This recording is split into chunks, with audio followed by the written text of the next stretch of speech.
May mga tao talaga na mahilig magbuo ng mga sirang bagay, pero minsan din ay sirang tao na ang pilit nilang binubuo.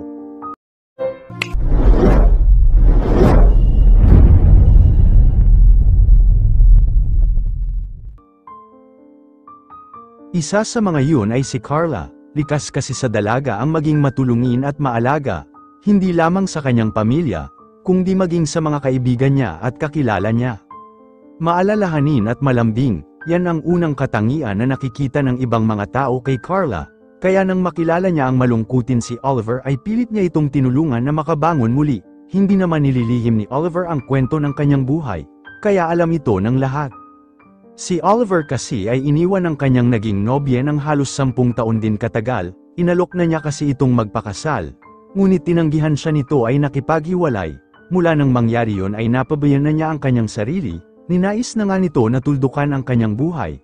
Ngunit lumalaban lamang siya ngayon dahil may iwan niya ang kanyang mga magulang. Tahimik lang ito at walang kaibigan sa trabaho, kaya kinaibigan ito ni Carla. Walang halong mali siya pero sadyang nais niya lang tulungan si Oliver na makabangon muli.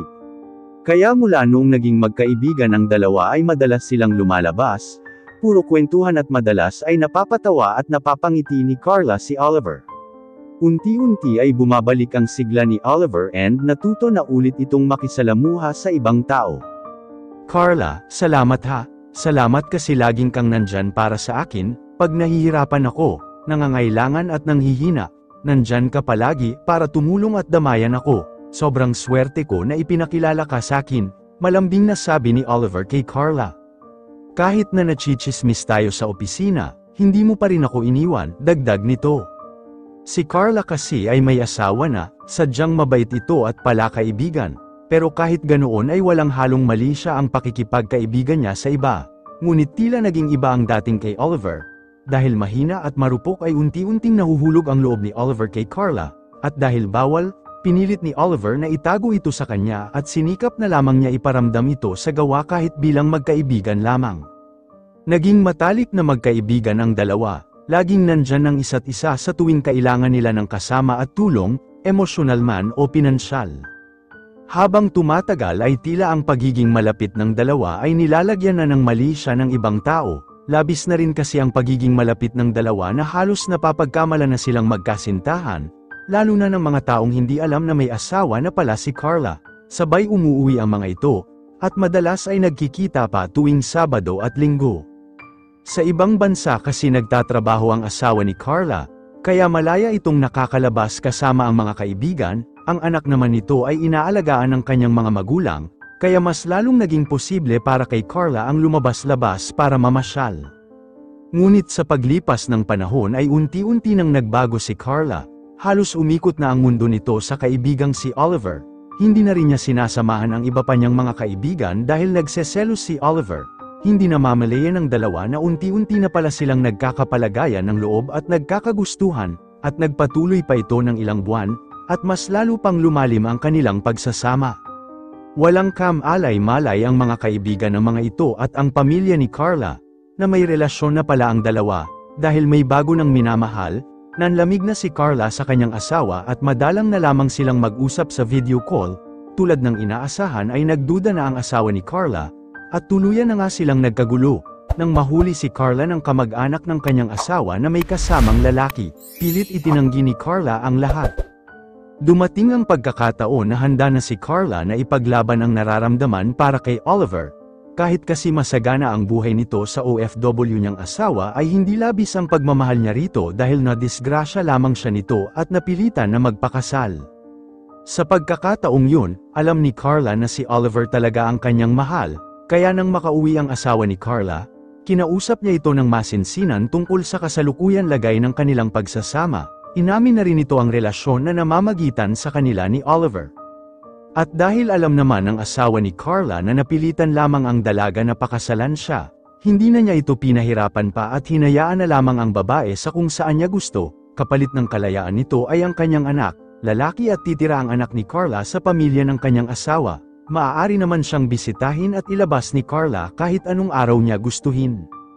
Noong una ay nagdalawang isip ito, Pero dahil nga malalim na ang pagmamahalan nila ni Oliver at napagdesyonan na niyang pumayag sa kasunduan nila ng kanyang asawa, inisip din ito na hindi mapapabayaan ng kanyang asawa ang anak nila lalo na at malakas ito kumita sa kanyang trabaho. Ngunit tila nag-iba ang ihip ng hangin, masayang nakipagkita si Carla kay Oliver upang ikwento ang nangyari, sabik itong ibalita na malaya na ito at maaari na silang magsama ni Oliver. "Babe, naayos ko na yung sa amin ng asawa ko. Maayos kaming naghiwalay, pwede na tayong magsama," nakangiting kwento ni Carla.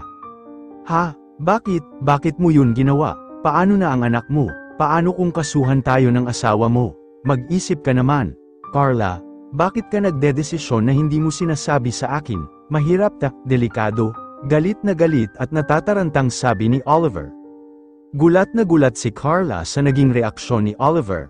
Hindi niya ito inaasahan. Buong akala niya ang kayang siyang ipaglaban ni Oliver, mula pa lang nung mapagkasunduan nilang maging sila kahit may asawa ito, pero taliwas ito sa nangyari. Naging duwag si Oliver na harapin ang ganitong sitwasyon, naging malamig at iniwasan niya na lang bigla si Carla, habang si Carla naman ay patuloy siyang sinusuyo, pilit nitong pinapaliwanag na walang mangyayaring gulo at kakayanin nilang harapin ang mga pangungutya ng iba, basta magkasama lang sila. Nagsimula sa ilang mga araw, hanggang sa naging linggo, hindi na tuluyan pinansin pa ni Oliver si Carla, tuluyan na rin itong umalis sa trabaho at pinutol lahat ng komunikasyon na mayroon sila. Sinubukan ni Carla hanapin at habulin pa si Oliver, sa kahit anong paraan na alam at kaya nito. Ngunit sadyang hindi na talaga nagparamdam ang lalaki, araw-araw siyang iniyakan ni Carla, gabi-gabing nag-inom si Carla para makalimutan lang lahat ng sakit. Bakit ganoon? Bakit walang siya balls? Bakit hindi man lang niya nagawang ipaglaban ako o kami? Bakit ako lang pala yung kayang ipaglaban siya? Humahagulgol na sabi ni Carla habang nakikipag-inuman sa mga kaibigan na awang-awa sa kanyang sitwasyon. Pagkatapos kong talikuran at iwan ang lahat para sa kanya, iiwan lang din pala niya ako, patuloy na pag-iyak ni Carla. Gabi-gabi ay ito ang eksenang nasasaksihan ng mga kaibigan ni Carla, at gabi-gabi ay paulit-ulit nilang tinutulungan bumangon si Carla, at magsimula ulit. "Carla, alam kong mahirap at masakit, pero ngayon, piliin mo naman ang sarili mo," wika ng isa niyang kaibigan. "Mahirap, pero walang ibang makakatulong sa sarili mo kung di ikaw lamang," dagdag pa ng isa niyang kaibigan. "Hindi ikaw to, ibalik mo yung dating ikaw, nawala lang siya, pero hindi siya umalis, wag mong subukan pang bumuo ng iba, this time, buuan mo naman ang sarili mo," dugtong ng isa pa niyang kaibigan. Ilang linggo pa ang lumipas at nagpatuloy pa rin sa pagmumukmok si Carla, hanggang sa isang araw ay pinasyalan siya ng dating asawa at ng anak niya.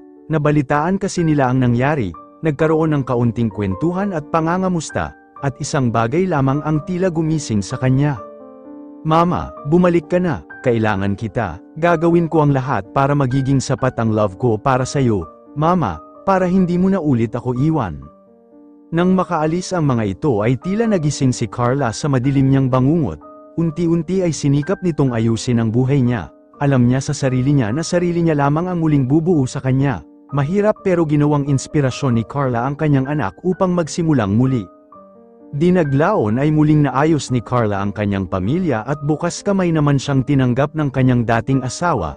Nagsilbing aral kay Carla ang mapait na yugto ng kanyang buhay na ito, na minsan naghahanap tayo ng pagmamahal sa iba, ngunit hindi natin alam ay nasa sa atin na siya at nabibigay na ng mga taong kasalukuyang nasa buhay natin.